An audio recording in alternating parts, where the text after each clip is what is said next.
бақтың жерлерінің барлығы жекеменшікке өтіп кеткен. Былай қарап тұрсаңыз 2014 жылы Алматы қаласына Талғар ауданы және Қарасай ауданының біраз жерлері кірген.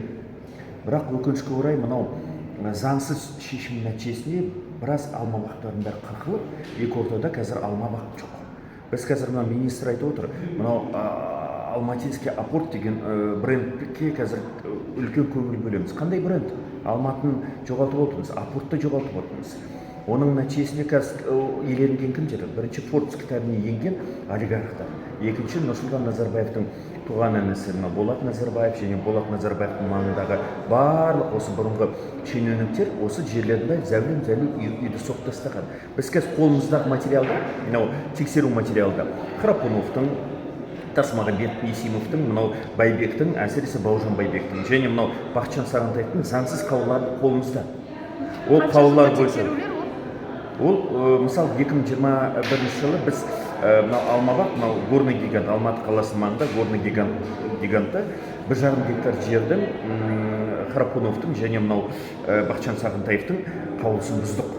Бірақ өкінішке орай мынау АИС-ГЗК базасын ашсаңыздар, ондай қаулының жүзін көресіздер. Ол 100 қаулының артында Бауыржан Байбектің қолы бар, Бақытжан Сағынтаевтың қолы бар, жаңағы Храпуновтан бастап.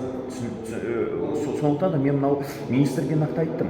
Бізге қайсар жүрек жұтқан министр керек. Яғни қаулы бар, бірақ жер қайтарылмаған, иә? Қаулы бар. Ол қаулы бойынша көптеген мынау алма бақтың жерлері мынау тұрғын үй, көп қабатты үй соғу үшін берілген. Кейбір алма бақтың жерлерінде әлі соғылмаған, әлі алма бақ болып тұр. Қазір маған активистер мен экологтар, сол сияқты бұрынғы жер иелері хабарласып отыр, мына алма бақты қырқып отыр. Тоқтату керек. Мына министрге мен нақты сұрақ қойдым. Алма бақты заңсыз иеленуден, жекеменшік құқығына беруден қандай амал шарттарыңыз бар? Қандай қадам жасайсыздар? Себебі кезінде Назарбаев билеп тұрған кезінде инспекторлар тексеріс ашса, сол инспекторларды телефонның правомен не болса шақыртып алып қысым көрсеткен. Қазірдің өзінде мынау жер ресурсын басқару, бақылау, жер саласына бақылау функцияларын жер ресурсын басқару комитетіне берген өзінде инспекторлар тексеріс ашты.